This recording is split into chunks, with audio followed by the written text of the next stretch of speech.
سکھائیں گے۔ جو لوگ اللہ پر ایمان نہیں لاتے اور آخرت کا انکار کرتے ہیں، میں نے ان کا مذہب چھوڑ دیا ہے اور میں اپنے باپ دادا ابراہیم اور اسحاق اور یعقوب کے مذہب پر چلتا ہوں۔ ہمیں شایع نہیں ہے کہ کسی چیز کو اللہ کے ساتھ شریک بنائیں۔ یہ اللہ کا فضل ہے ہم پر بھی اور لوگوں پر بھی، لیکن اکثر لوگ شکر نہیں کرتے۔ اے میرے قید خانے کے رفیقو، بھلا کئی جدا جدا آقا اچھے یا اللہ جو اکیلا ہے سب پر غالب ہے؟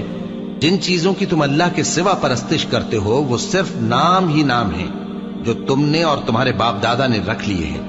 اللہ نے ان کی کوئی سند نازل نہیں کی۔ سن رکھو کہ اللہ کے سوا کسی کی حکومت نہیں ہے۔ اس نے ارشاد فرمایا ہے کہ اس کے سوا کسی کی عبادت نہ کرو، یہی سیدھا دین ہے، لیکن اکثر لوگ نہیں جانتے۔ اے میرے قید خانے کے رفیقو، تم میں سے ایک جو پہلا خواب بیان کرنے والا